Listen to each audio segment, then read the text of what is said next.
So here, by encoding the quantizer output, we obtain an important variation of PCM, which is known as differential pulse mode modulation. So here we are encoding the difference between the two samples. That's why this is called differential pulse mode modulation. Like that also we can say.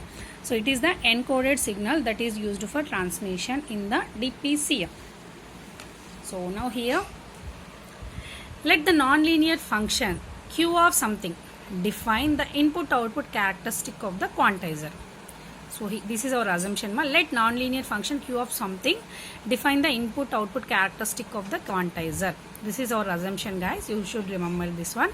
The quantizer output may then be represented as, so quantizer output. So here we have written represented quantizer output as V of NTS according to our diagram. Okay. After getting the quantizer output, we will encode this quantized output. Now, so here V of NTS can be written as, from the diagram also, Q of E of NTS. So what is E of NTS means? Input of the quantizer. See here. So V of NTS is equals to capital Q of E of NTS.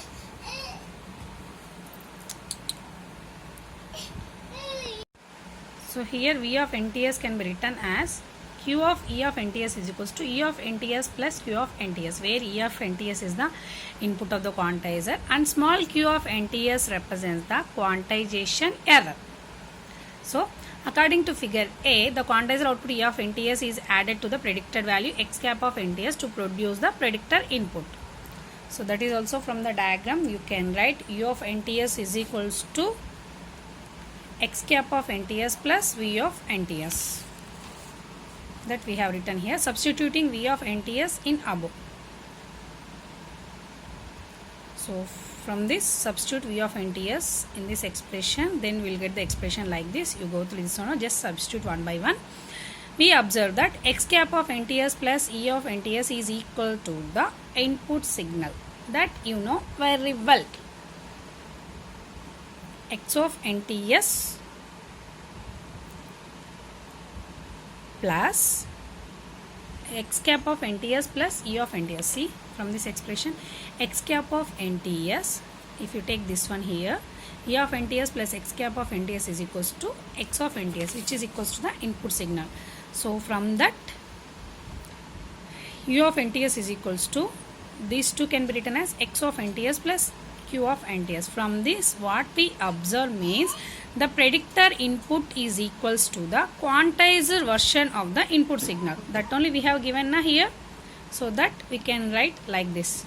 What is the predictor input means? Quantized version of the input signal. That we need to prove here. That we need to prove here. That we did here. U of NTS is the input of the predictor. What is the input of the predictor means? Quantized version of the input signal. That we need to prove here. That is irrespective of the property of the predictor. Whatever may be the predictor we used in the DPCM. The quantized signal U of NTS at the predictor input differs from the original input signal X of NTS by the quantization error. So predictor input is differed by with the input signal with the value quantization error. That you have to observe here. Whatever may be the predictor, the input signal is differed from the input predictor with quantization error. That you should remember. This very important for competitive exams also. So these simple topics are important for the competitive exam. Simple points, very simple. We know very well, but we cannot make the note to these simple points. That is a main drawback in our curriculum. Okay, guys. Next, up to now we discussed about transmitter. Now we will discuss about the receiver of the DPCM. So this is a block diagram for receiver of the DPCM. Just we will do the analysis. And what is the output here means the input signal and the quantization error. So the receiver for reconstructing the quantized version of the input signal is shown above. It consists of a decoder to construct the quantized error signal. So we will reconstruct the quantized error signal. Quantized error signal means the output should be equals to the x of NTS plus q of NTS. So how we will get that one? We will see here. The quantized version of original input signal is reconstructed from the decoder output using the same predictor as used in the transmitter. So whatever may be the predictor used in the transmitter, that we have to use at the receiver also to get the signal at the output. So output here is equals to, here we have represented as V of NTS and x cap of NTS, output of the predictor from the receiver. So x cap of NTS here. Then output is equals to V of NTS plus x cap of NTS. We know that V of NTS is equals to what? V of NTS. See here. This is here only. E of NTS plus Q of NTS. Substitute that here. E of NTS plus Q of NTS. And x cap of NTS is equals to, that can be written as E of NTS plus x of NTS.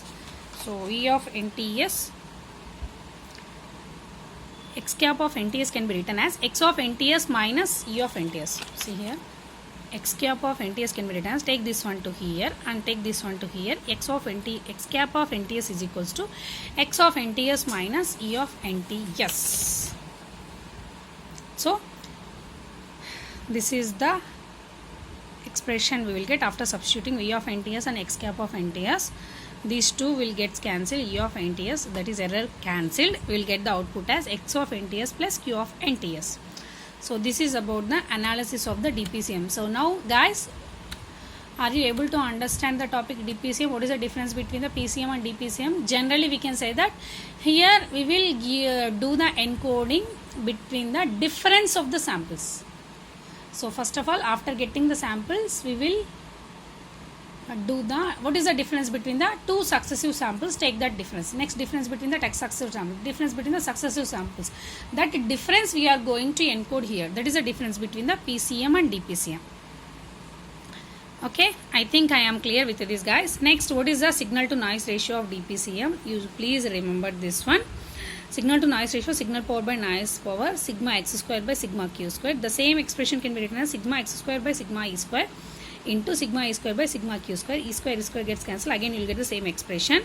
So here sigma x square by sigma e square is the GP and signal to noise ratio of P, where signal to noise ratio of P is the prediction signal to noise ratio and GP is the prediction gain. So in the problem, it is very important guys, for DPCM they may ask signal to noise ratio of DPCM and they will give the signal to noise ratio of prediction and gain of the prediction. Then you have to substitute in this simple problem they will give. Okay guys, thank you. If I am too fast in this topic, you please ask me. Again I will try to explain. Why? Because I am in a hurry. That's why I have finished it with too fast, I think so. Okay, if you have any doubt, you please ask me in the chat box or give me in the comment section, or personally you can contact with me also if you have any doubts. Okay guys, with this I am going to end this session. Thank you so much for your patience.